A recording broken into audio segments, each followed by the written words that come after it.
Welcome to Wholesale Hotline, where we cover everything to do with wholesale real estate. I'm Jamil Damji. I'm Brent Daniels. And I am Morby. And together we cover the most important parts of wholesale real estate. Lead generation. Conversion of sellers into contracts. And dispositions. Guys, remember when you're watching this show, do us a favor and squad up in the comments. Make sure that you are liking and subscribing to the YouTube channels and in the Facebook group Wholesale Hotline. Most important, we want to know we're doing a great job for you and helping you build your business. So go give us a review on iTunes and or Spotify. So squad up and enjoy the show.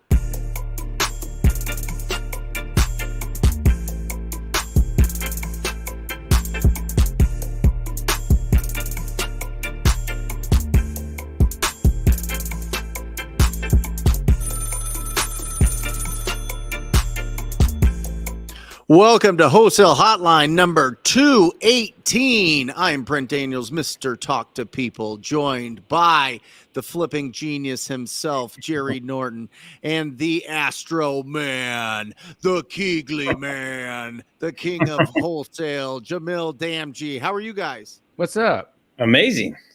Great to see you guys. Great to be here. That is awesome. Where are you at, Jamil? I am in Calgary, Alberta. Nice. And Yes, there he sir. is, Mr. Pacer. Stuff to himself. What up, Pacer. guys?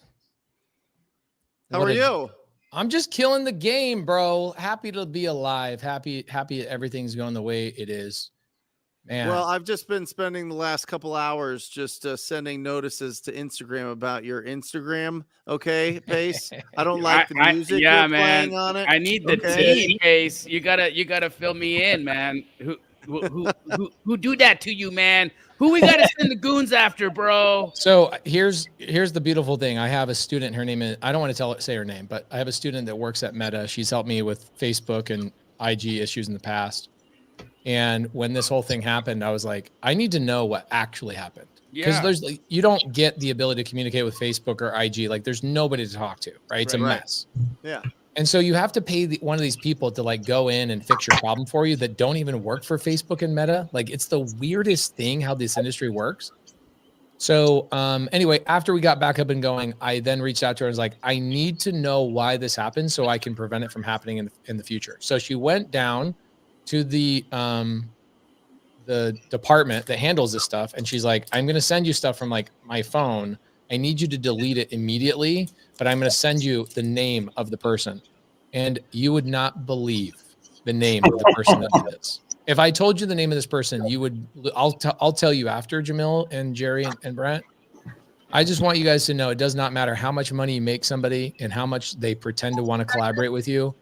There's just people that cannot stand your growth. That's all there is to it. Dang, dude.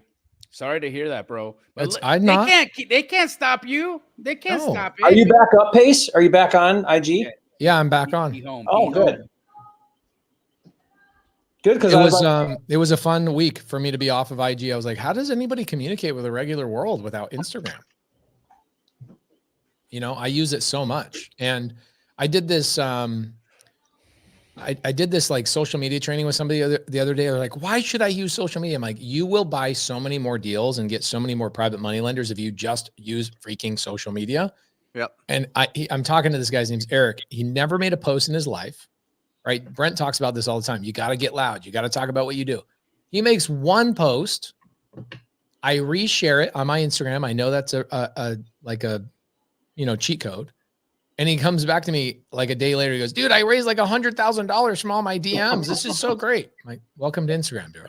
Like, that was fun on stage, Pace, when we looked at a couple Instagram accounts. Dude, you did such a great job on day 3 of Squad Up Summit. Like truly one of my favorite speakers. Oh, thank you. Thank you so much, bro. For how many people were at Squad Up Summit that saw Jerry crush it twice on stage? Get him, Jerry. I was backstage for his first one, but his second one I sat out there. What a great talk. Oh, thank you. Me too. I went out in the front row and I sat next to your wife. And then Eric, our videographer, photographer, caught a bunch of shots of your wife just admiring you and staring at you. And it was just so cute to watch. Yeah, legit. That's exactly it. Mike Powell says, I also saw Pace come out and sit front row. You are the only person that I sat in the audience to watch, Jerry. The only person out of 3 days I sat there and watched you. You're the freaking man. You're muted for some reason. I don't know what's going on. What are we talking about today on Wholesale Hotline? Whoa, what happened? Wholesale real estate. Yeah, baby. That's what we're talking about. All right, cool. Yeah. Actually, there's been a couple of things that we've noticed at Keegley. I should probably bring these up and get some audience participation and maybe hear from you guys is what's been kind of going on in your business. So, you know, the early part of the year was a little bit soft for wholesale volume. We got a major uptick February, March. April started to get a little slow. And towards the end of April and into the beginning of May again, we've got another spike in volume. And so I'm starting to really feel like the investors don't really know how to forecast or what's going to happen with interest rates and where the Fed is going to do, or if the Fed is going to do anything. Some people are even fearful that they may raise rates just because inflation is so out of control. But we're really seeing buyer activity come back and start to stabilize. And we've been having conversations with the buyers and asking them, you know, taking their temperature and asking what their plan is. And the consensus that we're hearing is that there is just no way that fix and flippers are going to be able to hold enough inventory once rates start coming down. And so people are just actually stacking up inventory just in case we do have a rate drop. They feel that the market's just going to go bananas and there'll be nothing available. I don't know what you guys are experiencing right now in your respective businesses. But this is what we're seeing. And this is not only in our corporate stores, but this is in multiple franchises as well. So any of the major markets, Florida, Texas, Arizona, California, volume has been wavy, but it's on the uptick and it's coming back with a vengeance. I believe that I mean, you never know. I think politics are going to be crazy this year. It's going to be another crazy year. But here's a better question. I'm going to answer your question, but here's a good question. When has real estate not been weird and crazy and who knows what the heck is going on? Has anybody ever been like, we all know right now what's going on? No. Or is there always this massive difference of opinions? Yeah. It's interesting, right? So I think what is going to happen is politics are going to play a huge role with what Powell just said the other day. Powell said, we are going to not lower rates because inflation has gone back up. We are going to attack and get it down to 2%. Guys, the only way they're getting the inflation down to 2%, the only way is through raising rates. I think that they are going to raise rates. They have in the last 60 days. We are now hovering right around 8% interest.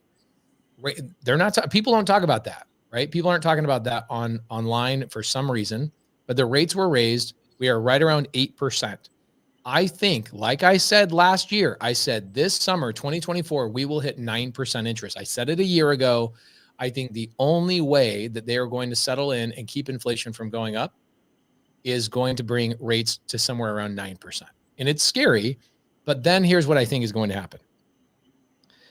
I think that when this political environment comes around in the next 5 or 6 months, I think that the Fed is going to throw some wild curveball. Some politics are going to come into play, and the whole thing is going to go out the window. They're going to print money. They're going to do everything they possibly can. I don't know if you guys saw this, but there's so much printing of money going on that they're not talking about. So much.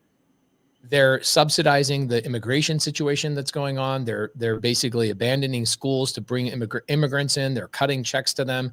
The states are no longer have money, so the federal government's printing money and giving them money. There's so much going on where our government is really propping up the economy and keeping it from having a recession. I believe that it's going to be a hairy year. It's going to The political environment's going to be scary, and nobody knows which way it's going to go. It's going to go left, right, center, up, left, down, everything. And the only thing you can do, and this is my big pet peeve, I'd say Jerry does the best job. Brent does a phenomenal job. Jamil does a great job. I do a great job of actually talking about how to make money no matter what the market is doing. Look at everybody on YouTube. Look at Graham Stephan. Love Graham Stephan. I'm good friends with him. Texted him, I don't know, a couple of weeks ago. I love a lot of these guys that are on there, but they're people with like flames in their backgrounds and talking about how the economy's crashing. Cool. No problem. How do people make money? If the economy is going to crash, how do we make money? That's the best question to ask, right? How can we make money? And Jamil, you're saying your buyers are back. Like your buyers are coming back and fixing and flipping like a freaking vent, like crazy. So is fixing flipping the way, or is just wholesaling all day, every day, no matter what the market is doing? What is the answer, Brent? Well, listen, I'm looking at an article right now. Why luxury home sales are at an all-time high. Here's the fact. If you own assets, you love high inflation. You love high interest rates. You love all of these things. You do. And the fact is, to be able to buy the assets, you got to go out and find incredible deals. If you don't have a bunch of assets right now and you're kind of like, well, that's great. That's not where I'm at. I'm just getting started in real estate. You have two options, inbound or outbound. How are you going to find opportunities? How are you going to find people that want to sell you their house? Either you got to reach out to them, which is outbound, and that's where you trade some effort, some of your time for having a lack of budget. But then when you do get a budget, then you get to have inbound leads. And it's absolutely incredible when people every single day reach out to you and say, hey, will you buy my house? It's incredible. It's absolutely incredible. So yeah, I echo what Jamil was saying. You know, we have not had any issues selling our deals this year. We've closed on a lot of them and then just put them out once we own them. And that's been a really, really, really solid strategy for us. And one that we talked about last week, one that Jerry and I are going to trumpet for a while on our YouTube channels, of just closing the deals and then reselling them. More of a traditional flip. You can always assign the deals. But when you get to the point when you can just close on them, you're going to have more control, and more control means less people and more systems. And when you have less people and more systems, your profitability soars. I got a text message today from an investor that I've worked very closely with in the past. He just closed a publishing deal for his. He's a music producer. Pace knows him very well. He just wired $3 million to purchase as many properties as he can buy in Arizona and oddly enough, Indianapolis. And so I'm on a buying spree right now in AZ for him, and I'm on a buying spree for him right now in Indianapolis. I might actually convince him to do like 2/3 in Indy, 1/3 in AZ, because I was doing some research once I got the call, and it sounds to me like there's a lot of opportunity out there. So, I mean, for people to just be coming out and saying, hey, here's $3 million, go buy real estate. It's the only thing I trust right now. I mean, that's very, very, very good. And it's not just him. It's multiple investors. So many people are back ready to go. But the other thing, Pace, is here's the piece, right? When you're talking about how do you make money during a time like this, when inflation is so high, what is the one thing, what's the one asset that we can park our money in that increases with inflation, that it goes in the same direction as when we have high inflation? It's housing. Housing rises. Exactly. Yep. And it's the only thing that's certain. Yep. The only thing. Yep. And so regardless of what happens, whether or not we have high inflation and high rates, or if they start to bring inflation down and the rates lower, real estate's going to win. It's going to win. I mean, I look, I'm not a fortune teller, but I am a genie. And I will say that, you know, from all of the writing that's on the walls right now, I feel like we've got a great year ahead of us as wholesalers, creative finance investors, and even buy and hold investors alike. Look, buy and hold investors you're never going to lose by what your music producer is doing. Same thing with me. Like, even if the market goes down, the equity in my properties go down, I don't survive on my equity, right? It's the long game. Same thing with stock market, right? If you're buying great stocks, you'll never lose. You just got to wait. And the tough thing, I remember talking to a good buddy of ours, Eric Sage, back in 2008. A lot of people, when the market crashed, they lost all their equity in their properties. They go, well, I'm just going to bail on all these houses. Yeah. Right. Imagine if they would have kept those houses and let the tenants continue to pay down the mortgages and let those properties come back in value. They would have doubled the value on all those houses. And so it's a waiting game, and it's the only game that is certain, like what Jamil just said. Jerry, I know you're doing a lot more novations. Do you feel like the novations are going to continue to be on the rise? Well, I mean, you can pay more, so it gives you a little bit of a competitive advantage versus just a straight cash assignment. I mean, we're taking them down too. I feel like you better have a few different, tricks up your sleeve, different ways to do the business, because you can't just rely on one way anymore. You spend so much money on marketing. You've got to be able to look at a deal from multiple lenses. And I mean, going back to what you were talking about, my experience has been rates going up or not going up. We're just in low inventory. So there's just still high demand. I mean, we put stuff out and there's high demand. If we get a good deal, there's high demand. We went after a property in Orlando. It was on market. Jamil will appreciate this. Just came out, listed, has some little bit of fire damage in the ceiling. You could see in one of the pictures. Price pretty good. And text the agent, and it was, hey, I'm an investor, want to make a cash offer on XYZ street, call me. And then of course I call him, doesn't answer, call him. So I'm trying to get a hold of this guy. And then he finally texts back and he said, I've gotten over 100 of the exact same text. And this, I mean, Orlando's a hot market, right? Like we do all things in Orlando. I mean, we do multiple marketing channels in that market. And I don't know, I'd have to check what our cost per contract is, but we spend a lot of money to acquire a contract. And if we get something in that market, I mean, we try to take it down and resell it. And we just make really high fees in that market. We work really hard to get deals, but then we make it up on the back end because we just get such high buyers in that market. And I think that's a lot of markets. So to me, it doesn't really feel like rates going up has really affected much. I mean, people still are trying to get deals and are fighting for deals, and there's just high demand. Okay. So here, I love this comment from Megs B. This is a great space with pad splits and co-living. So Jamil and I just visited a pad split that him and his sister been working on a couple of days ago. And I feel like pad split, anybody that's focusing on affordable housing, there's no possible way you're going to lose. Yep. And I do see a lot of people still doing short-term rental. Guys, stop it. Stop. Short-term rental, stop. Pause. Whatever you got going on, figure out how to get into affordable housing, whether that's pad split or co-living. Pad split is the brand name of co-living, but co-living is the device essentially, or the mechanism. And it is the wave of the future. In 20 years, it will be even more popular than it is today. And the reason being is because affordability has never gotten better for Americans since the 50s. It's only gotten progressively worse for the last 70, 80 years.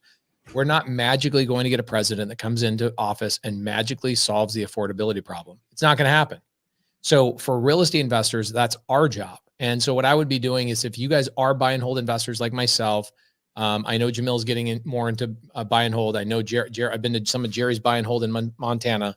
Co-living, like what Jerry did with his property in Montana, buys a single family property, cuts it in half, and turns it into a 2-family property so he can rent an upstairs and a downstairs.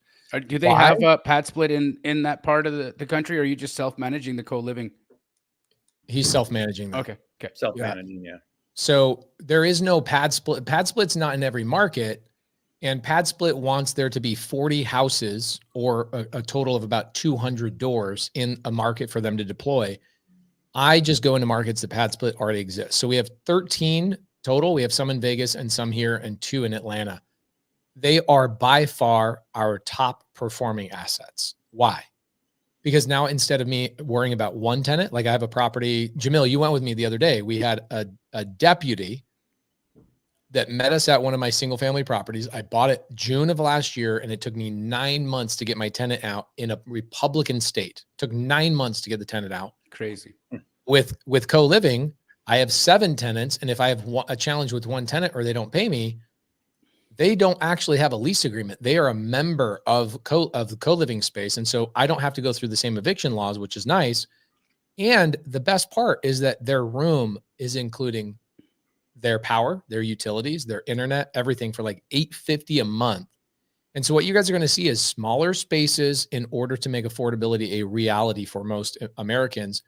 And with the immigration stuff that's going out right now, did you guys see what New York did a couple of months ago, where New York is now offering New York residents, if you rent a room out to an immigrant, they will pay you $125 a night for a room, not even a room, a bed. So they will pay you like $3,500 to $4,000 a month if you live in New York or New Jersey to let immigrants live in your home. That is what is going on right now in America. This is going to start happening in Pennsylvania, Chicago, and Denver in just the next couple of months, because those are our sanctuary cities, and people are taking immigrants there. They're shuttling them from Yuma and other parts of Texas up to these areas, and the state is running out of money. The federal government is pouring money into these things. Co-living is where it is at and where it will continue to grow over the next several years, or indefinitely, to be honest. I 100% agree. It's been what they've been doing in Europe for decades, because of the fact that they've had inventory shortages in Europe for so long. They front ran this entire co-living model, and it's been working very well for them. And I think we're just catching on here in the United States. I agree with you, Pace. I think it's here to stay, and I think it's going to get more and more and more robust for investors as a strategy. The Padsplit guys came up to me at Summit, and they want to come to Puerto Rico and open in Puerto Rico, which would do great here. Oh, wow. It would kill it there. Yeah, because they have a lot of the same issue here. What's cool about Padsplit too is that if you let's say I just want to wholesale, right? I can go on Padsplit and I can see the active homes, and I can actually reach out to those people that own those properties, and I can say, hey, I'm a wholesaler. If I find, like, this is what's crazy. Jamil's sister is working on a property right now. She got a good deal on it, but the buyer is getting an 8% investor loan on this property, which kills long-term rental. Like, regular rental is getting destroyed right now. The BRRRR strategy is destroyed. Like, the last 18 months, everybody that's doing the BRRRR strategy, bye. However, if you're doing Padsplit, that 8% rate doesn't mean much to you, because now you can rent out 8 different bedrooms. So his sister turned a house that would probably lose $1,000 a month on a long-term rental into a house that's making $2,500 a month net. With an 8% interest rate. With an 8% interest rate, and after the refinance, the investor got an additional $20,000 back, all of their cash out, and there's equity in the house. I mean, these deals are penciling out where they would never pencil. At 8%, that would never make sense. And now think about what that Padsplit house, even though it's at 8%, right? What will happen in 2 years when rates go back down to 5%? He can refinance that deal. That thing's going to cash flow like a freaking monster. Armando says, do we still think midterm rental is a good strategy? Yes, I think, guys, I even think short-term rental is a great strategy, but I think that short-term rental, you need to be buying in like 10 markets only, like the Smoky Mountains, Zion's National Park, like anywhere that there's massive, like, what's the #1 most visited national park in the country? Smoky Mountains.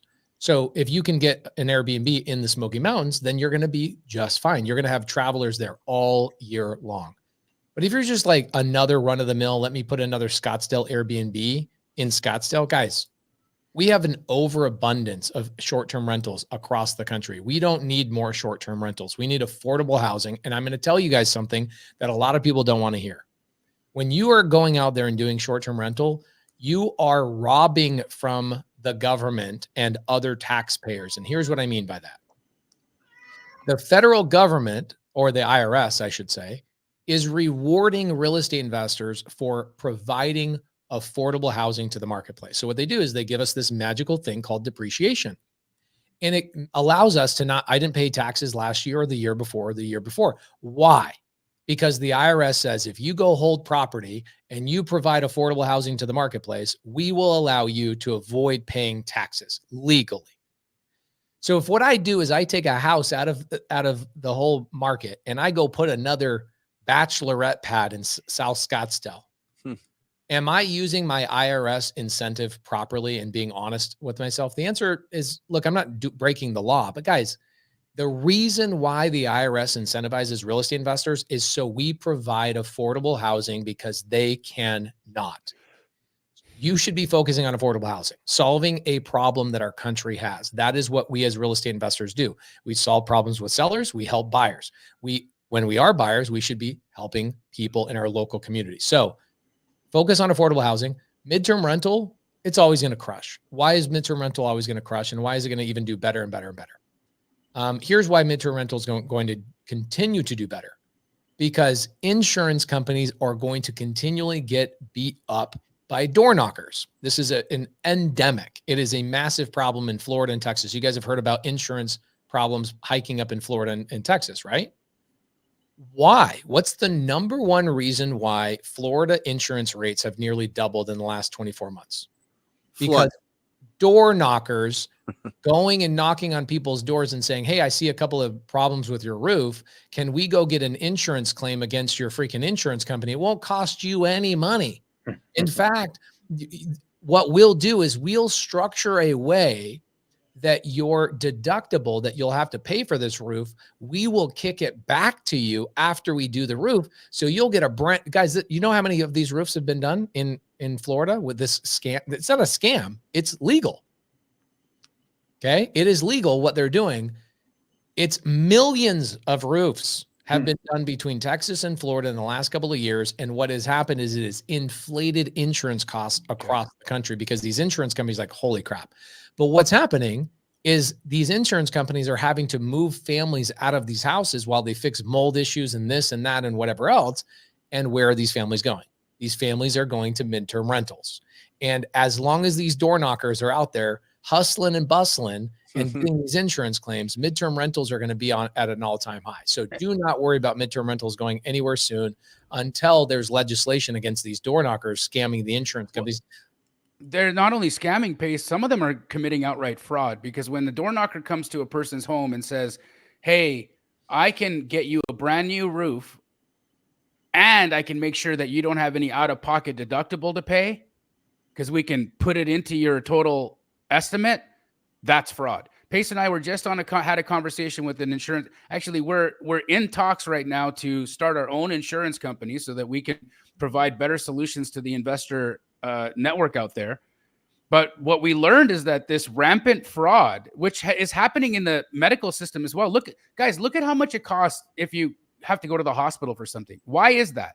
Because of all the fraud that happens in the insurance industry and in the medical industry. And the same thing is happening with housing. The same thing is it when you have bad actors out there committing fraud, things become haywire. Right. So midterm rental is going to continue to win. Short-term rental, I'm not saying completely sell all your short-term rentals. I'm just saying, guys, don't make that your focal point.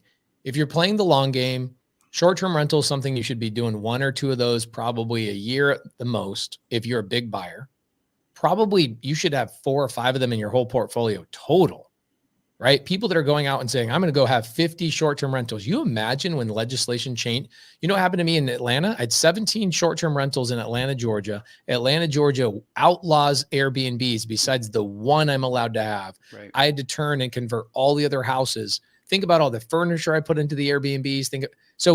One thing that will not be disrupted by legislation is affordability. If you are providing co-living and Padsplit types of homes, you are going to be providing a solution to the government. The government is incentivizing you to do. They're not going to legislate and change the way that affordability works. So as long as you're not breaking fire code, right? Having more than 10 people per house, Padsplit co-living is not going away. It's only going to grow. So if I were you guys, and I see this, I see so many more people doing Padsplit the last year and a half. Use that. Go build that up as your buyer profile. Why? Yep. Because they're willing to pay more money. Yep. They don't care about interest rates. They don't care about going down and getting a loan at 8%. They know they can still cash flow, right? So same thing with Section 8. Here's the challenge with Section 8 and what I don't love about it. Section 8, you are dependent on whether the government has vouchers in that local area. And so you go buy a deal, it's like, oh, sorry, there's a waiting list. There's no vouchers available for 18 more months. We're not going to open any more vouchers. So you're limited on the geographical area. One thing you're not limited on with co-living, Padsplit, is geographical area. You can buy anywhere. We have houses in HOAs. Do the HOAs love us? No, but they can't stop us. So you can do a co-living Padsplit area home in just about every area. Friends, I gotta run real quick. I'm just taking my kid to an appointment, but I love you guys. Continue on this great conversation. I'm going to listen in while I'm driving. I'll see you guys all next Monday. See you Monday, bud. Brent, what were you going to say, brother? Is Padsplit a company? Padsplit is a company. And what do they do? They manage, fill, and bill all of the people for your co-living property. So Padsplit, the owner Atticus, we should have him come on here. And all they do is co-living. So they go to people who are the working class that are like, I can't afford to live in a house for $1,400 or $1,500. The average Padsplit home is $875 per room, including utilities, internet, everything. $875, including cleaning and everything. So $875. Where are you gonna get that? Padsplit. It's the only thing you can do. Now, Padsplit is a brand name. They charge 15% management fees. And so a lot of people will go, I don't want to go with Padsplit. They charge too much money. I'm different. All day. Pay the 15%. All day. So here's what they do. They market for the tenants. They do all the marketing. They fill all the rooms. They spend all the money for the marketing because it's a very specific type of tenant that wants to live in a per room basis, right? These are all single family homes converted to a multifamily atmosphere. So what you're doing when you buy a Padsplit, or you buy a single family home. The last one I did was a 4-bed, 3-bath house, was never going to cash flow in a long-term rental. It's a house on Flower. And we took the carport, turned into a bedroom, took the living room, turned into a bedroom, took the dining room, turned into a bedroom. Now we've got a 7-bed, 3-bath house. And we end up putting 2 refrigerators in the kitchen and 2 pantries in the kitchen. And you rent out the entire house by the room. $875 for the majority of rooms. The ones with bathrooms attached to them, you can rent for like $1,100 a month. And you end up doubling your net cash flow on a Padsplit versus a long-term rental. So a lot of people are like, oh, this long-term rental doesn't cash flow. Go to Padsplit and see what we should bring on a Padsplit rep here, and they'll show you how to underwrite houses for Padsplit so your buyers understand how to do it properly. Are you seeing, Jerry, are you selling any properties to people that are doing Padsplits? You know what I mean? Like, I feel like this would be a great cash buyer to have in your database if they're going to be building up, We're putting it into our marketing, when you're looking for your avatar on a wholesale deal, we'll put, great co-living space. If it's got like all the extra bedrooms and it's an easy conversion. Because Pace is right. I mean, you're looking at a lot of the buy and hold crowd that is now looking at things differently to cash flow. So if you can bring it to them, talking those numbers, then they're going to be interested in looking at it. Yeah, I mean, people have been doing it forever. This just seems like it's more of a formalized process. Yeah, there's a company that went public, actually, that was doing it big time, like 10 years ago. They went public. That's where Atticus came from. So Atticus, the owner of Padsplit, worked for a company that went and did an IPO. They focus on co-living. They just didn't focus on investors like us. They went more institutional route where they were actually doing like what Blackstone and all these companies were doing, where they were doing it all internally. And Atticus is like, how many investors out there are not benefiting from this co-living space? You've got Miami, the Bronx, like parts of New York, the other parts of New York. They've been doing co-living for a very, very long time, renting out by the room, right? And we talk about the way we used to talk about it is we would talk about it as like dorm rooms or college housing, right? College housing, where it's like, oh, it's on campus and these people are renting by the room.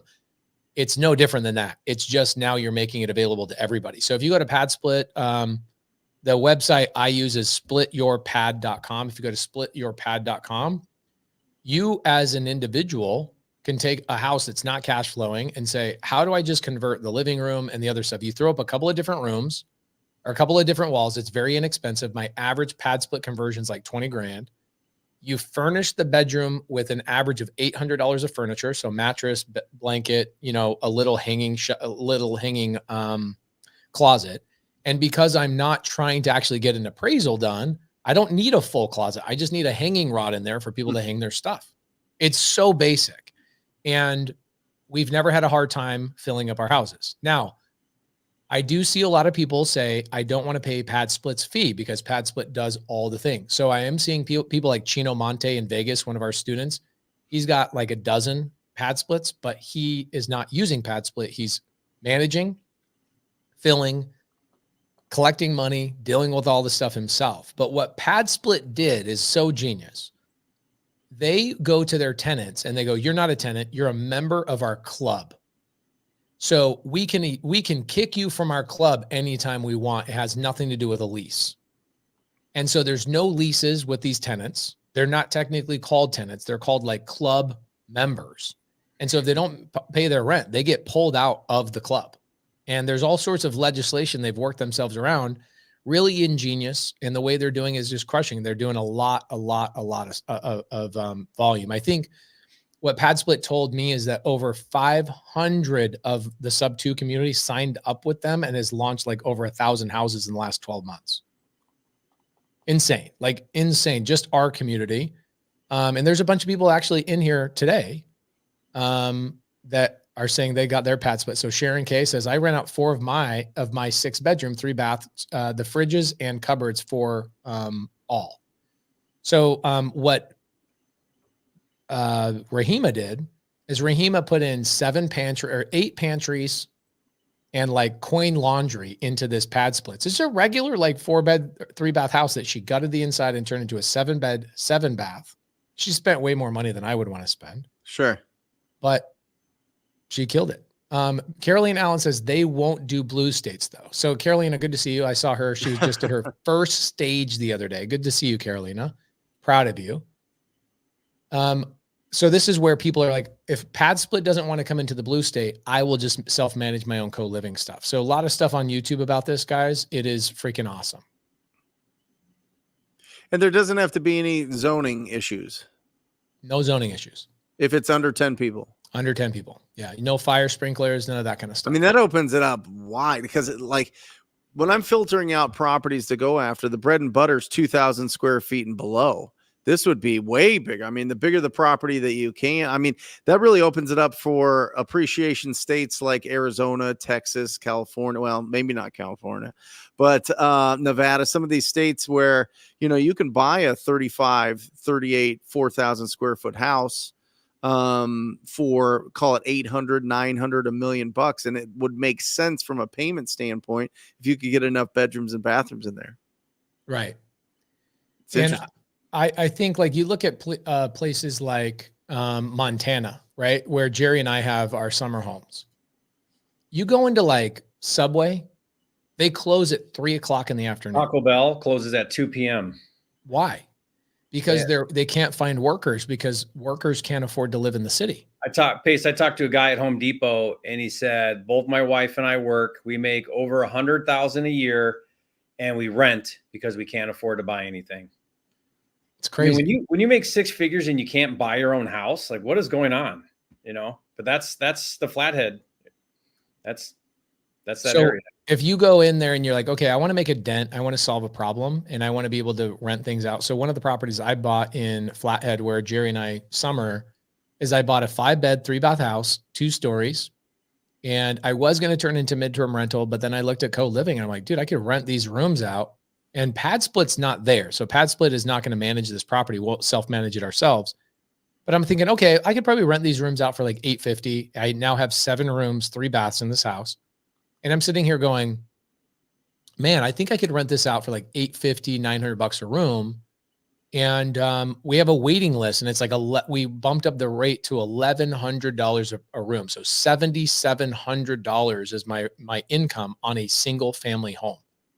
That's stabilized. That's not short-term rental where I have to worry about, oh, people are coming in for skiing. People are coming in for this. That is year-round, $7,700 a month on a property that I could probably have rented out for like $3,000 a month. Yeah, Landon says, is that the one I sold to you? Yeah, Landon, that is the one you sold to me. The good thing is I bought it sub 2 from Landon. Landon worked with an agent there locally. And I think I got a 3% rate on that thing. I will make like $3,000 a month on that one little single family home versus doing midterm rental, which I could do as well.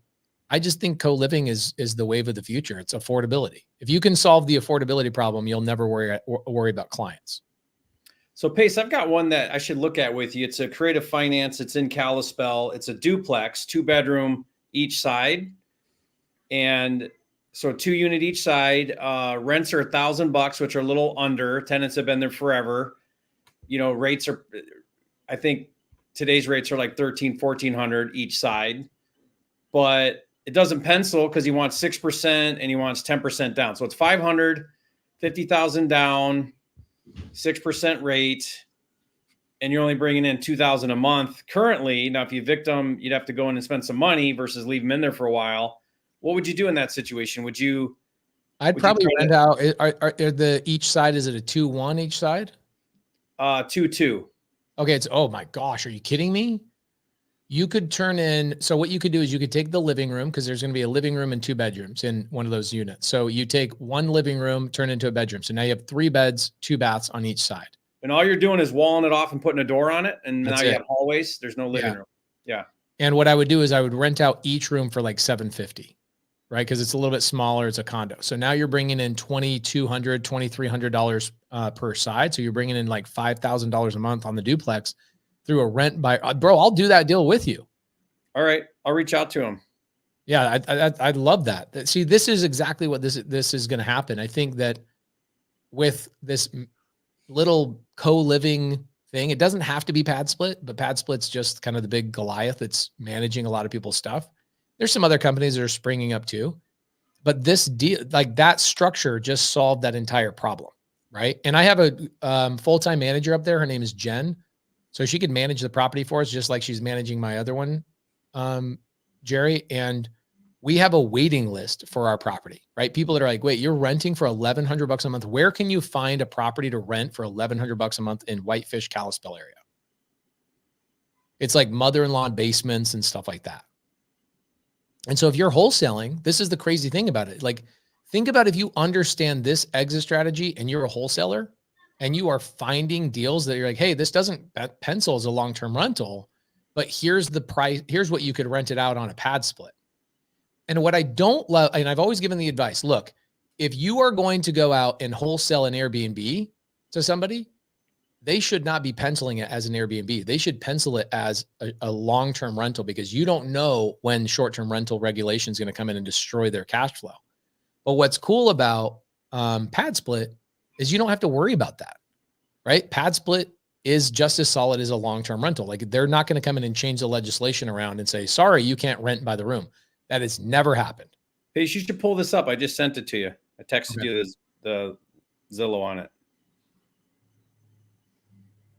So 500K, it's 60K down. So 500,000, 60K down, 6% rate.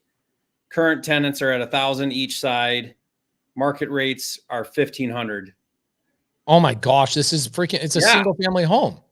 Well, no, it's not. It's the garages it's split down the middle.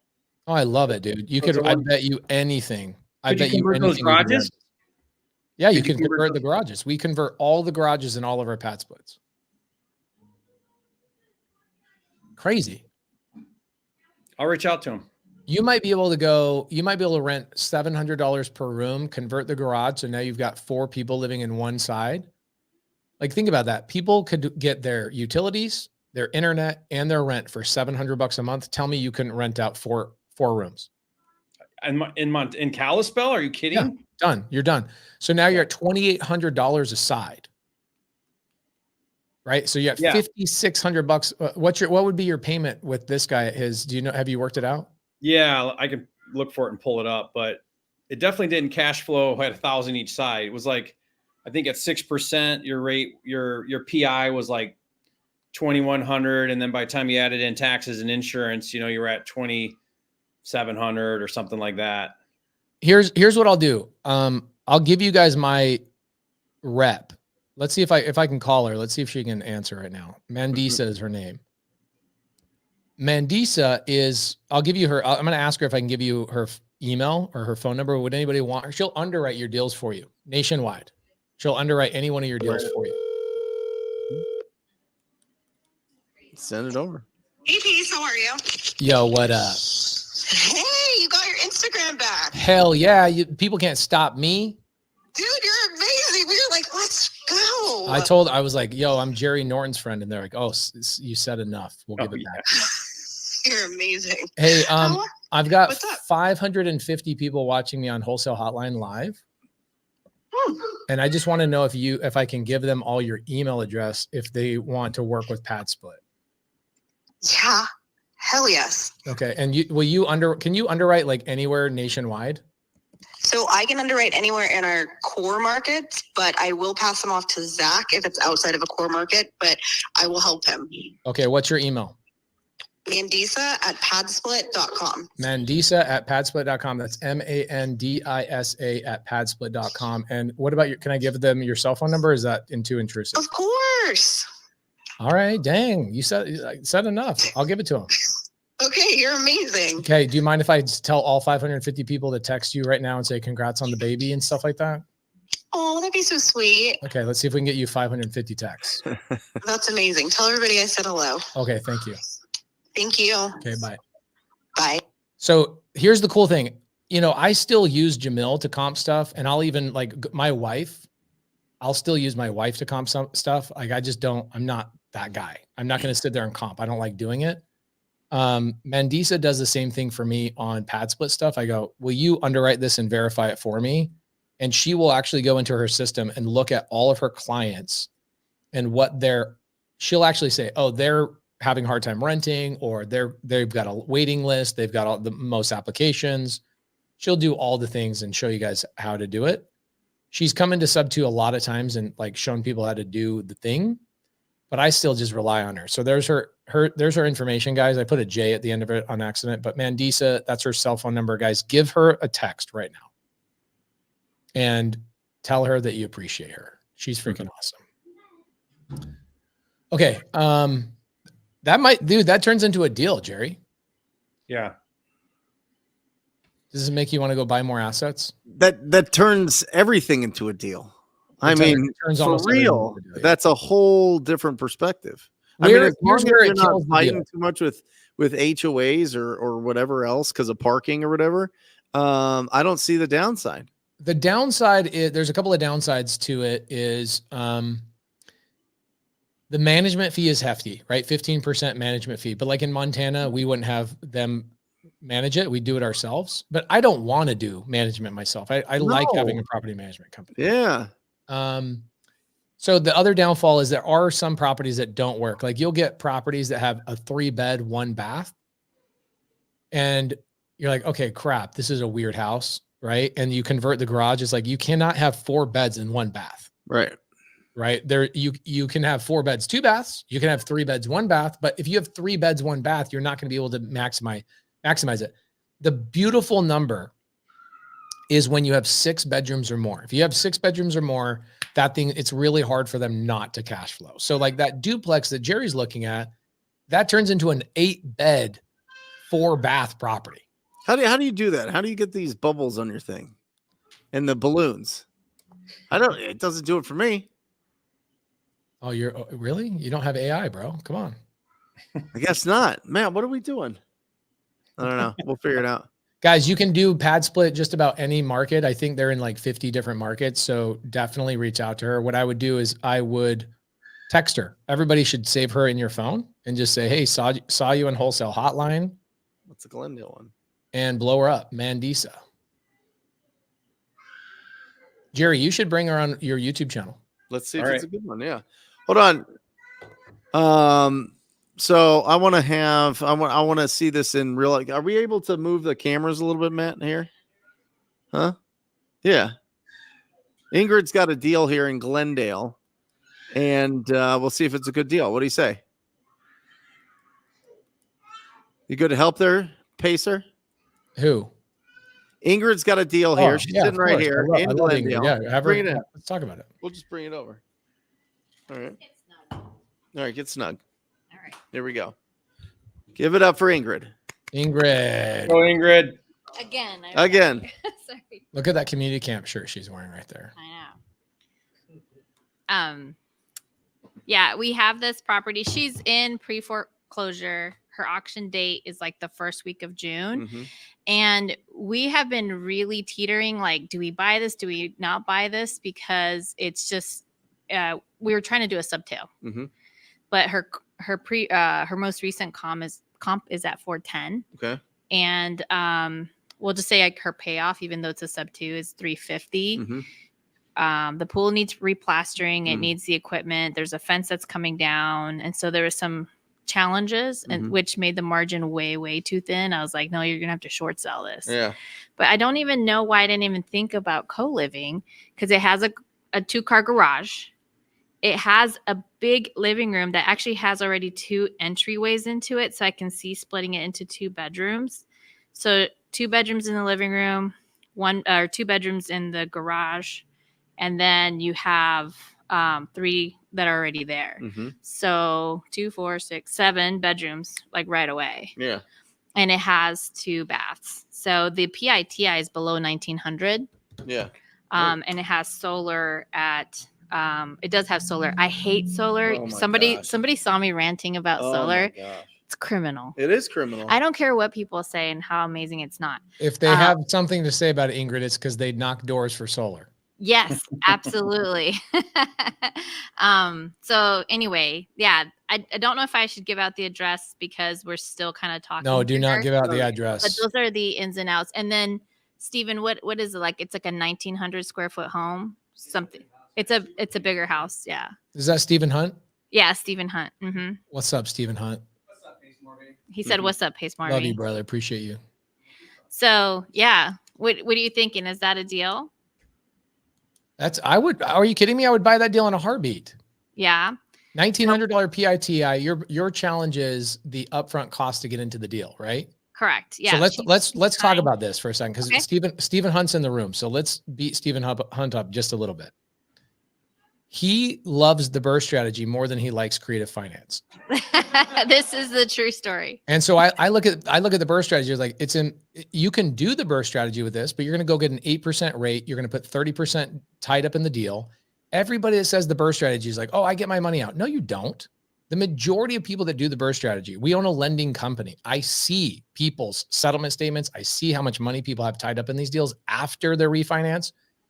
I think you would have more money tied up in a BRRRR deal on this than you would on the sub 2 deal. The great thing is, how much are you giving her? So that's where I'm showing her that, let's say she had all the money to catch up her reinstatement, to catch up her solar bill, to fix the property. She would walk away anywhere between $7,000 and $10,000. Okay, great. So you give her 10. You give her 10 grand. You catch up Yeah. all the stuff. You're into the deal. How much are you into it just to close on it? To close on it creatively, technically like $40K. Okay, so I'm into it 40,000. I then go put another 40,000 into it. Let's say between the replastering the pool, cleaning up the property, turning into a pad split, new carpet, new paint, whatever. Right? I'm 80 grand into this deal. Right. What's my ARV is 410, right? Yes. Okay, great. So I'm into a property, $450,000 that's worth 410. That's basically what you're into. You're into it 440 for a property that's worth 410, right? Mm-hmm. But what's my rate? Well, it would be a 7-bedroom property. Her PITI is less than 19. What's my percentage? What's my interest rate?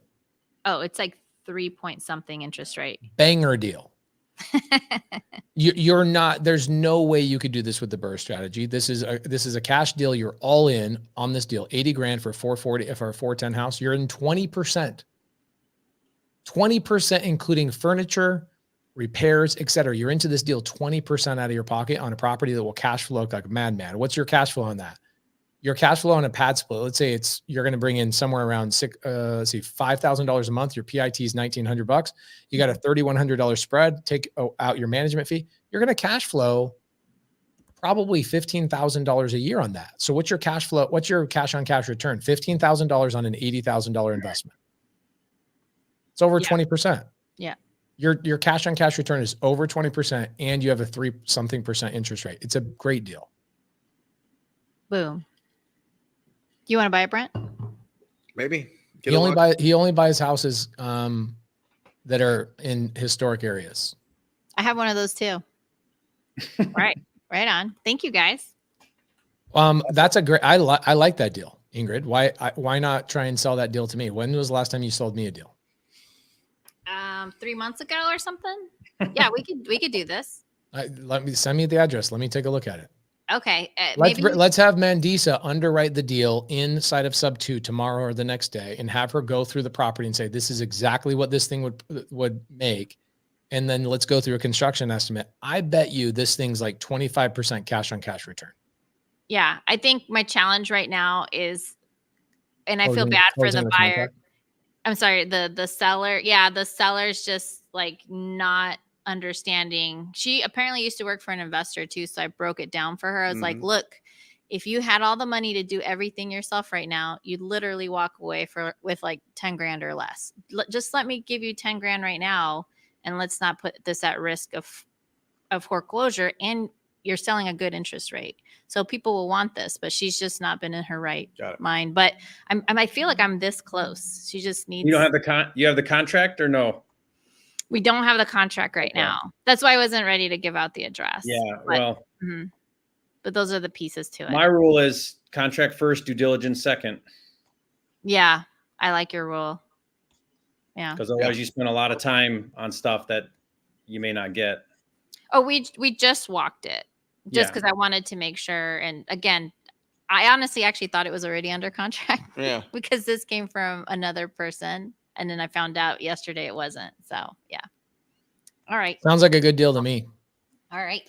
I might be looking confused over here. It's not about the numbers or the strategy. I'm literally going through my brain right now, Pace, going, we have like 15 deals like this right now in my database. Like literally really sitting right there. That's what's going through my head right now. What, Brent? They don't cash flow with long term? Is that what you mean? Yeah. Or they're upside down, or we had Kevin Cho. So Kevin Cho did 75 deals last year, all Sub2 assignments, and I bought 23 of them. And he was inside the Sub2 community in the Facebook group bragging. He's like, I have the best buyer. He buys non-cash flowing deals. He's kind of an idiot. And I'm like, dude, they're all freaking pad splits. Like, you guys look at the long-term rental. You charge me a $5,000 assignment fee to buy this deal because I told you it doesn't cash flow on long-term rental. Why would I want the deal? Because that's my negotiating strategy. I then turn around and put it into pad split, and the thing, they cash flow like freaking behemoths.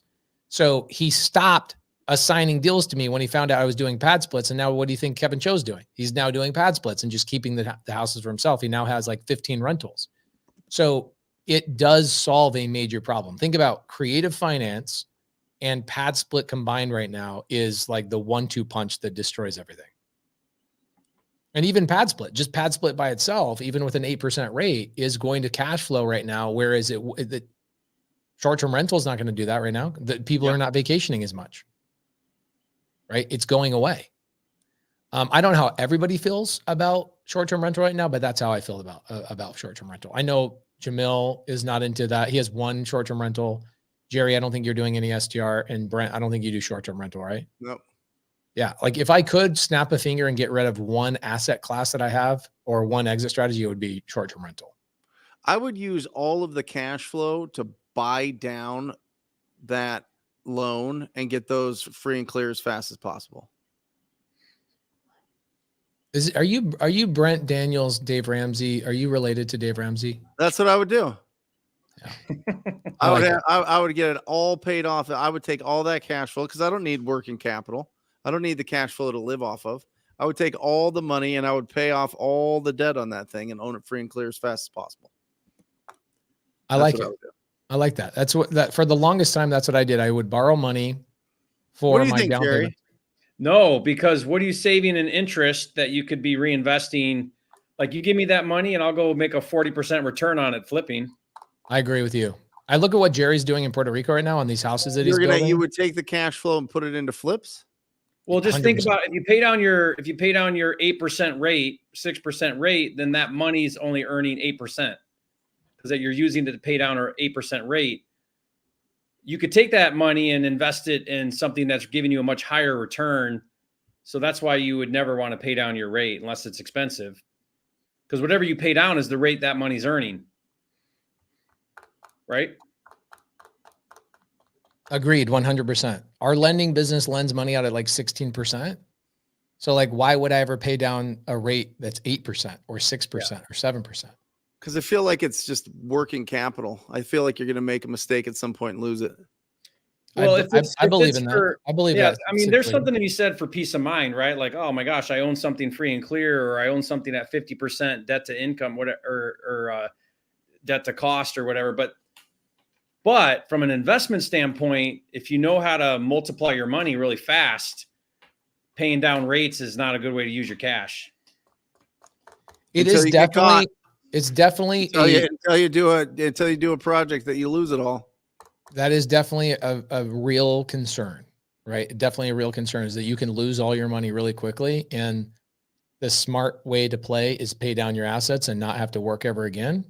Definitely a path. Well, I think then you got massive cash flow in these things, right? Yeah. Or you could just have a lot. That's the thing is I look at what's better. Okay. If I look at a 5-year time horizon or a 10-year time horizon, my cash flow is the least significant part of the money that I made. Right. It's the appreciation, the tax benefits, and the tenants paying down my mortgage that is actually more significant than the cash flow ever was. That's what I mean. I would just pay off the loan faster. Yeah, but just do some of it, not all of it, right? I mean, you just want to be safe all the time. So if you're at 50% of value on your debt, you're pretty safe. But paying it down to zero, that second 50%, I don't know if that's smart because you can use that money to grow it a lot faster. So something that we just talked about at Squad Up Summit, Jerry, I don't know if you saw me talk about this, but I did this like choose your own adventure hour where I said, all right, guys, I have this house. What do we do? A, B, C, or D? Okay, now what do we do? A, B, C, or D? And I went all the way through this 5-year time horizon on this house that I own. And at the end, I have now, it's a house I bought from Alec Lebec. I don't know if you remember Alec Lebec, Brent. Yeah. Okay. Yeah. So I bought this house from Alec Lebec 5 years ago. It now has $420,000 in equity. At the time, he's like, why the crap would you buy this deal? It has no equity. I go, you just wait. One day you're going to see exactly why I bought it. So everybody's like, well, what do you do now? You have the tenant moved out. You've got a vacant house that has $420,000 in equity. What do? Do I refinance out my equity? Do I sell the house and roll it into something I just pay off? Or do you just put another tenant in there because it's a great rate and it cash flows and keep the equity locked up in the house? And what I decided to do was keep the equity locked up in the house. Why?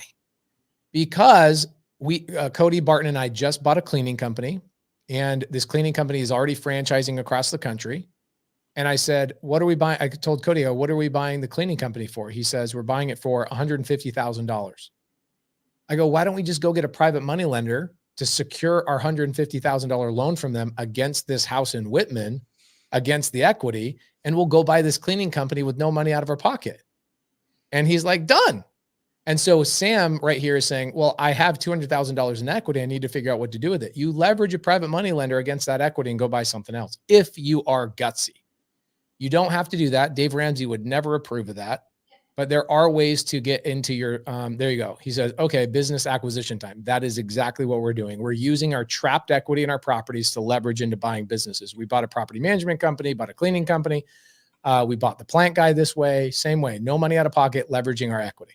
The other way I'll do that pace is I'll cross-collateralize on other loans, on other projects with the equity. For your big luxury stuff. Yeah, just whatever. So if I've got assets that have equity, then oftentimes I can get a better deal on lending if I'm willing to let them cross-collateralize on other assets. Yeah, I love that. Same idea. It's using the equity for something rather than it just sit there doing nothing. Yeah, we had I had that whole thought process like 5-6 years ago. I'm like, what do I do with this equity? I don't get like a debit card of equity. I can go buy groceries with equity. I got to pull it out somehow. And then a mentor of mine was like, dude, leverage the equity, get a loan against the equity. I was like, man, that sounds like something Jerry Norton would do. He's like, yeah, that's where I learned it. Freaking Jerry Norton. He's the freaking man. I just did this PML loan where I'm using it for takedown deals. So like in and out, 60-day turns. And so private money, IRA, self-directed it. I have a lot of lenders like that. There's so many people that have 25 to 100,000 in their IRA that they can easily self-direct it. Then they can lend it out on real estate. So I said to him, I said, okay, so here's how this is going to work. I'm going to be giving you your money back every 60 days. I'm going to try to have another deal lined up so it's not sitting ever. And they were like, I don't want it sitting. Is there another way we could do this? And I said, well, I own this rental free and clear in Michigan, worth 150 or whatever. Why don't we just lean up my rental and we'll do a 1-year loan? You're the first lien position on this rental. Now I'll take your money and I'll turn it. If it's sitting, it's on me because I'm paying you the interest for the full time. So now the pressure's on me to keep that money working when I turn it. But that's one way of doing that, right? So rather than go lean it up, cash it out, have the cash, I can just lend against the equity, accomplishing the same thing. Yeah, I love it. There's a hard money lending company I did an interview with today out of St. Louis, Missouri. They work in Sam Prim's office. And they're basically doing gator loans in just a little small market. And I said, how did you guys get started? Like, where did you get your money to lend out? And they said, well, we started using our rentals and we went to a credit union and leveraged our equity to get a line of credit. I was like, no, you did not. They go, yeah, we went to a credit union. They basically added up all of our equity. They gave us 70% of a loan against our equity. And we went out and started lending the money. We got it from them at 5% and we lend it out at 12% plus 3 points. So, and they it's 2 girls, just 2 girls and 2 people on their team. After salaries, bonuses, overhead, et cetera, they netted after taxes last year $1 million off of leveraging equity on their rental properties to hard money lend. Yeah, totally. Freaking crazy. It makes me want to get into real estate. It's the best. It's addicting, dude. It's like Jerry's over here playing freaking Monopoly. He's building houses down in Puerto Rico. How are those projects going, by the way? How much do you think you'll make on that one on the hillside? My conservative back end number is 6 million, and I've got comps that will support up to 7. And I'm trying to be all in. So that's permits, architectural, lot, all of it at 3 million. You think you'll make $3 million on a single build in Puerto Rico? Yeah. That's what I'm trying to make. You know what's great about it is a lot of people are like, Jerry, you're nuts. This thing's 11,000 square feet. You've never done, an all reinforced concrete house before. And I'm kind of like, yeah, okay. So let's say I go over budget and I'm 3.5, and let's say it sells for 5, not 6 or 7. And I screw this whole thing up and I make $1 million. You know what I mean? Like that's how I'm looking at it. Like, okay, if I totally blow this deal, I'm going to do really well. But if I hit it out of the park, I'm going to do really well. And the thing is, because you built it in Puerto Rico, it's almost like you're making $2 million when you only make $1 million. Because you got to keep all your money. You don't pay any freaking taxes. Yeah, it's like I double my revenue for sure. And here's what's cool is, so I'm trying to buy more lots. I own another lot, and what's crazy is people misunderstand lots in a luxury market like this. So like there's a guy that's got his lot for sale right next to the one I've got. I love it. It's a great lot. I'm really picky. It's got to be an amazing view. And I like this guy's lot, but he's overpriced and he's at like $675. I bought mine for $330. It's probably worth $6 or something like that, like cash, $556.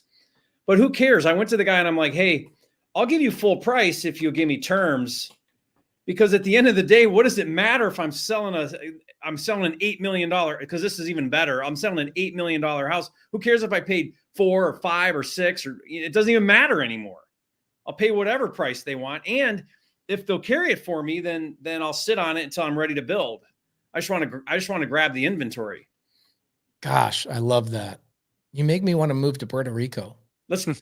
You're saying that every pace. Remember how much you complained when you came out here? Because you make me come out here in the summer, bro.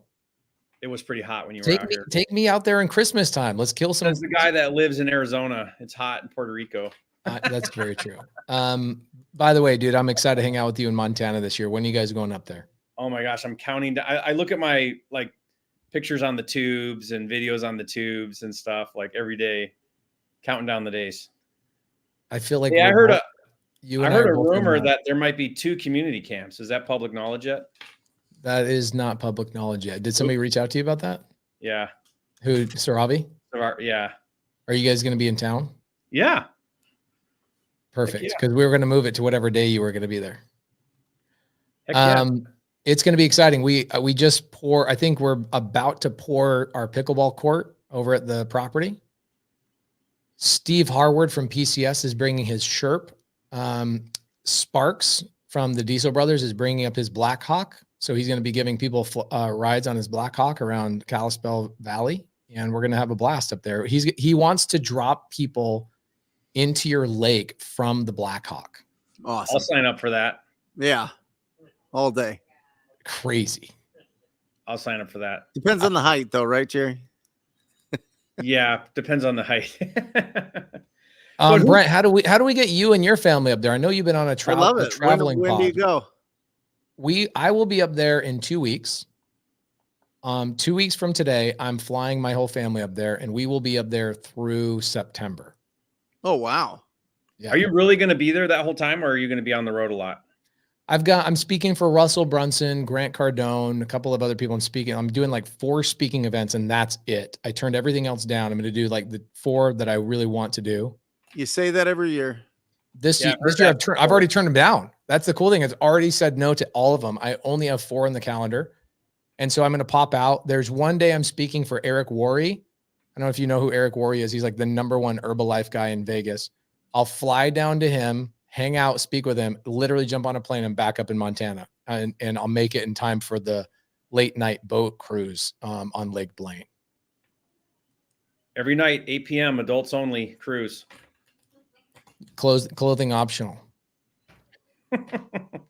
That yeah. kind of camp, huh? All right. It's going to be a lot of fun, dude. A lot of fun. Brent, we'd love to have you up there, dude. Are you kidding me? Please bring your whole family, man. Bring your boys. I didn't know you were there all summer.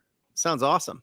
Yeah. I love Montana. It's just like being here. You know, I'm sitting here on Zoom 4 hours to 12 hours a day. And so I've got that little Starlink thing going. I got internet over at Jerry's house. I think Jerry and I are going to start a whole full-fledged like gas station freaking business up there, like selling sandwiches and stuff. So yeah. And pickleball tournament every day.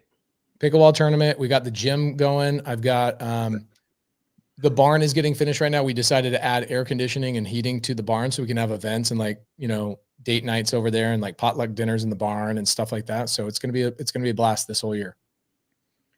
Can we get some albino buffalo in the front fenced in area? I think if I can get a couple more wholesale deals before this Communicam, then I think that we can get one. The cost is $50,000 for those albino bad boys. Jason and I talked to a guy that sells albino buffaloes, but how cool would it be to have an albino buffalo? I mean, who gets to say It would be cool.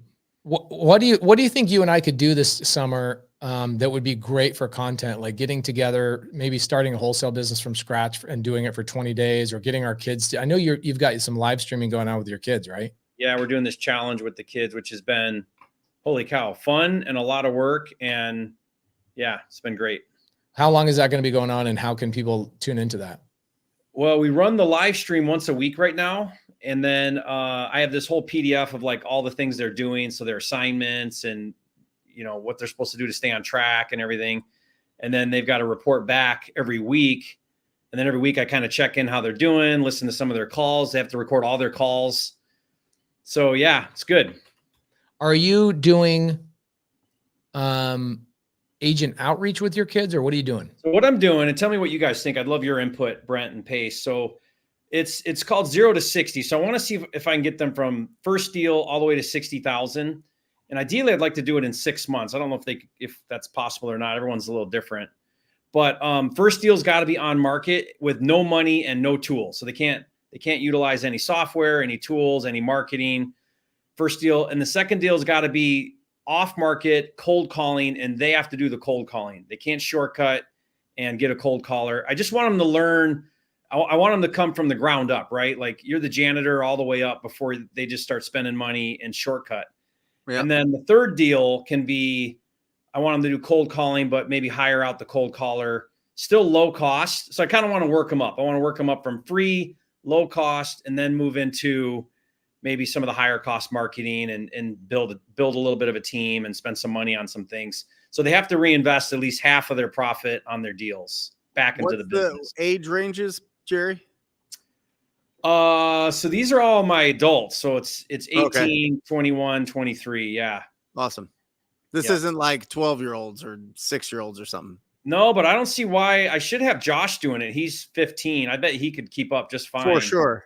You know what I mean? Because none of this is rocket science. The hardest part is just they're like, Dad, I can't believe how long it takes to get 5 offers out. And, you know, I call.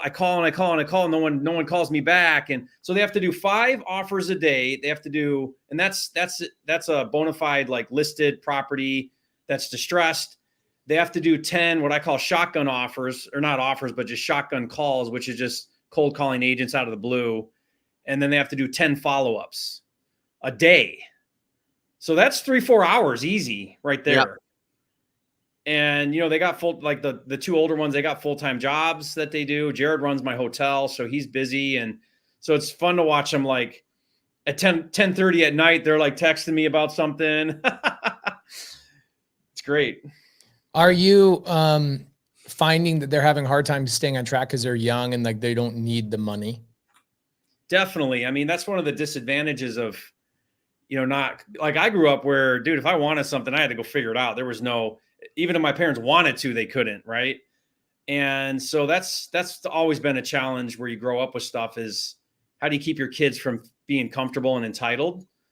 So we try really hard at that. But yeah, I think it's just, I tell them, I say, look, this is the hardest phase of all. You've got the full-time job, and then you got a side hustle, and the side hustle is brutal until it becomes the full hustle.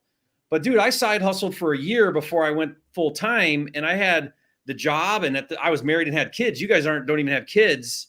So, you know, it just means you got to sacrifice all your free time. You're not going to be hanging out and watching TV. Like, you're going to be doing this every free minute you get. You're going to be getting up early. You're going to be doing it at your lunch break. You're going to be doing it when you get home from work.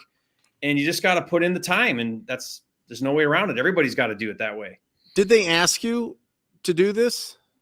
I mean, obviously you're not forcing 21-year-olds. It was my wife's idea. So it was my wife's idea. She has great ideas. She's like, Jerry, just organize it all down into, like, once a week you sit down with them, you know, and map it out for them. And so, but they want to do it. And I'm doing a $5,000 cash bonus, and I have the cash in like a stack of 20s. Mm-hmm. And I let them hold it sometimes and stuff. But the first one is first one to 60,000 gets the 5,000 cash. Nice. So they're kind of competing against each other for that, just for fun. And do they have any interest in making content? I told them, record your calls. Like, Jonathan's the second famous Norton in the Norton household, because I put his calls on YouTube. Right. I got a video with him where it's got like 250,000 views or something, and it's him looking like an idiot on the phone. And then I kind of like tell him what he did wrong, and it's fun. I mess around with him a little bit, but people love it because it's like, dude, that's how I sounded, and it's great to hear somebody like in the beginning, and then, you know, I give him feedback and stuff. So yeah, so I told him, record all your calls, every single one. Does he have his own YouTube channel? I told him you should. People would like to watch your journey, you know, like, do it. So they're thinking about it. I mean, that's I think they should. Yeah. That's a tough thing for you to manage, because Asher is in that same boat, right? He's 16 years old. So like, girls have his attention, soccer, all these other things. That's like, there's always something better to do. And then as a parent, you're sitting there going, well, I do want him to do soccer, and I do want him to do these things, but I also want to like pull his car keys away and say, you got to go figure this out. Like, you almost want to act like you're poor with your kids in order for them to get stuff done. Right. But like, your kids, here's the problem. When I'm at your house, I feel like a kid. And what I mean by that is, it's like, we got the lake, we got the boat, we got the hiking, we got there's always something fun to do with the Nortons. So I imagine being a Norton at your house is really hard to hunker down and get any work done, because everybody's playing all the time. We do have a lot of fun, but we want them to learn hard work. So we really push them on that too. Like Josh does all my thumbnails, and I make him compete against Tyler. So I make Tyler do them and Josh. And then in TubeBuddy, you can split test your thumbnails. Yeah. And I tell Josh, I'll give you a $5 bonus every split test you win on the thumbnail. And he takes that serious. It's more like he wants to win, you know, and he wins about half the time. It's really funny. But, wow, that's freaking awesome. Yeah. So I pay him $15 a thumbnail, and then he gets a $5 bonus if he beats out the other, you know, the real thumbnail designer. And, but there's times where I'm like, Josh, where's my freaking thumbnail, dude? That video goes live tomorrow, and he's up late, you know, on Canva. And he's like, do you like this? And I'm like, no, I don't like that. And, you know, he's like he's getting pretty good. It's fun to watch him. He's 15. Oh, I love it. He's up all night, and then your answer is no, I don't like it. Brent, what are you doing with your kids? You got anything that you're working on with your kids yet? Or are they still a little bit young? Yeah, they're just young. They're just having fun. I mean, Bo wants the door knock, and he's 7. He wants a door knock to sell lotion that he put together. He just takes all of Aaron's lotion and puts them in these bottles. And I'm like, you can't, I don't know if that's, you know, a thing, you know? And he's like, well, you knock and I'll just have the lotion. I was like, no, you got to do it. So we settled on a lemonade stand that he puts out every once in a while if he wants a few bucks to go buy Legos. So Love that. he'll flag down the neighborhood, the neighbors, and they'll give him a few bucks, and he feels pretty good about it. Guess what? Of course, it costs us like $20 for the, you know, the fresh lemons and the sugar and everything. But I'll teach him, you know, the economics later. And so, Pace, you'll get a kick out of this. Guess what Grace is doing? She's making these notebooks on Amazon where you design the notebook, and it's just like a journal, you know, like a 9x16 line book. But then you make a really fun cover, and then people buy these things for like, you know, $7-8, and then you make $2, whatever it is. And so I said, you should make a bunch of real estate ones. Like, I'm a real estate closer, or, you know, any of these kind of cool things. Like, she made one that was like eat, sleep, flip houses, repeat. And it's just the cover, and it's just like a notebook. I'm like, real estate people love notebooks. They make notes. They go to seminars with them. Like that. Exactly. That exact thing. And I said, if you make a bunch of really cool real estate ones, I'll bet you I could put that out to my people. You could get Pace to put that in like subto. You could probably sell 100 of those in like 5 minutes. People would buy them. So Dean Graziosi sends me all mine. They're all like these leather things. He sends me one like every 6 months or so, and they're too small. I need like a big one, but like, you want a big one? I want like a full-fledged, like 8.5 by 11, like a mead one. Okay. And if you can have her create one for me.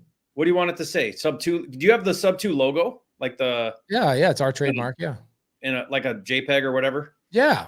Will she make that? And I bet our community would, because what I do is when I'm on the phone with sellers or agents, I just sit there and take notes the whole time.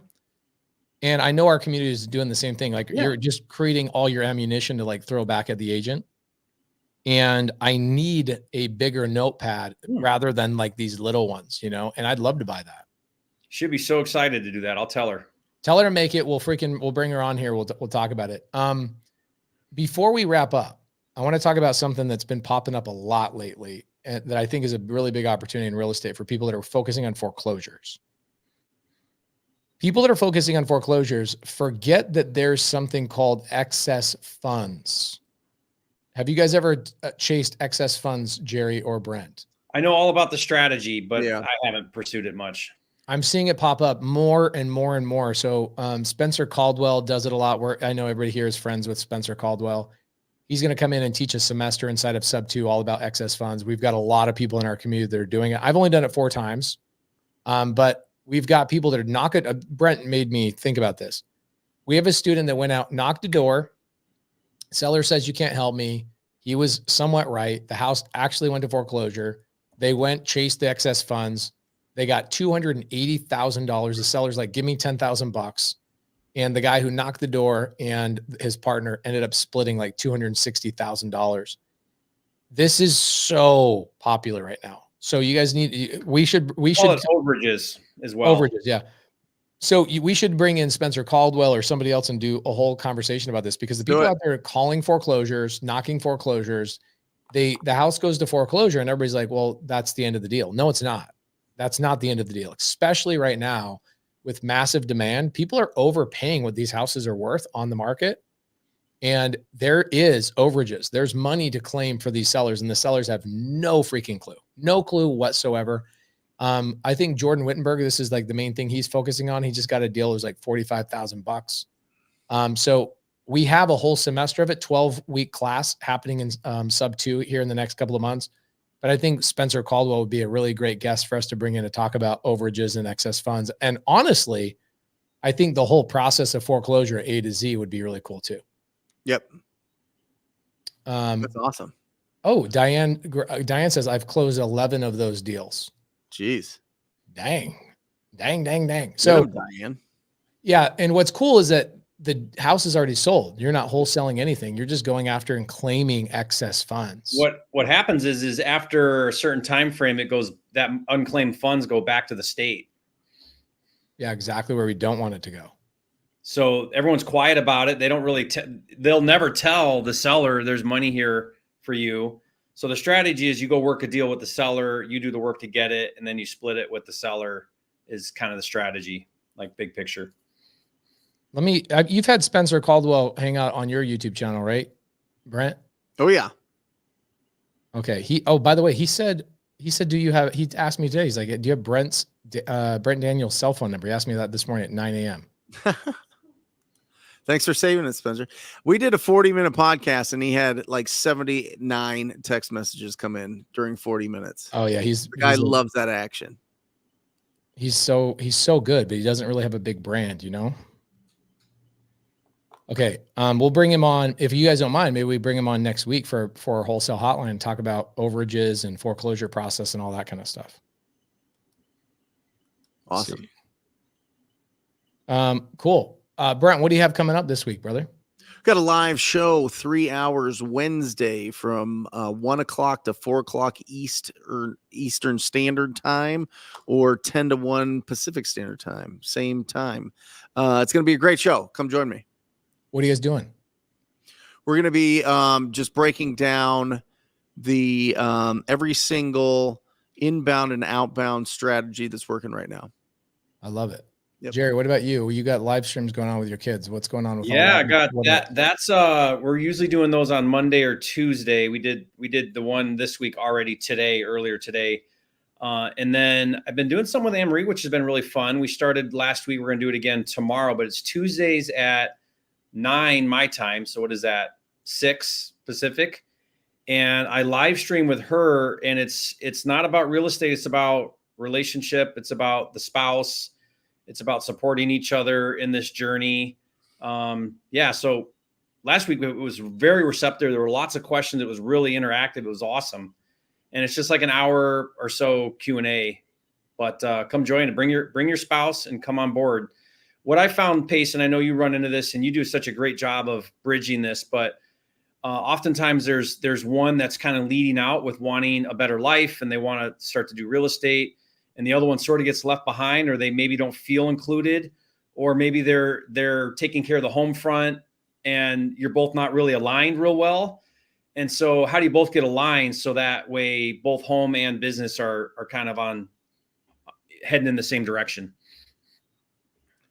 It's honestly one of the most amazing topics. I think Anne-Marie is my favorite person to listen to about it. We've had her on panels, and the last mastermind we had, actually, we retired our mastermind. She spoke on the panel. People still talk about it 6-7 months later, about how that was one of the most impactful things they've ever been a part of, is listening to Anne-Marie. So you guys are doing that on Tuesdays, you said? Yeah. Tuesdays on your YouTube channel. Yep. Laura was on last week too for a little bit, which was fun. Where was I? I think you were still recovering from Summit. Oh, Summit was last week, I think. No, it was the week before. I can't remember. I don't know. I traveled all last week as well. It was a crazy week. I spoke all last week. So, Brent Daniels, you've got your show this Wednesday, correct? Yes. Brent Daniels YouTube channel. I'll see you there. Cool. I have nothing special going on. I do have a couple of things I'm excited about. I have a big challenge going on. Sub 2 Gator and top tier TC community only. We're going to be doing a 10,000 person challenge where we're going to break a world record for the most offers submitted in one day from one group. Awesome. We got the Guinness Book people coming out and hanging out with us. That'll happen in September. So you guys will hear me start talking about that.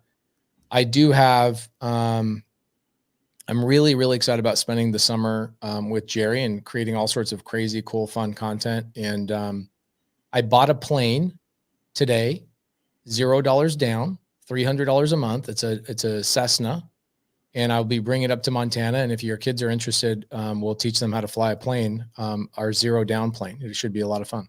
Oh, that sounds like a blast. Yeah. I will not be teaching them. We'll have a captain teach them. But it would be cool for your kids to learn how to fly a plane during the summertime. So, guys, thank you for Wholesale Hotline. That we had about 700 people hit our total viewership today. 700 people hanging out with us live. I think we had about 3,000 people check in. Thank you guys so much for coming in here and vibing with us on a day. I haven't been here for a couple of weeks, so thank you, Brent and Jerry and Jamil, holding it down. And we'll see you guys next week with Spencer Caldwell talking about foreclosure, excess funds, and overages. Later, guys. See you guys. Or just say squat up. So squat up and enjoy the show. Yeah. Yeah. Okay. 1, 2, 3. So squat up and enjoy the show. What are you doing? I didn't say nothing. Why? I don't know. Okay.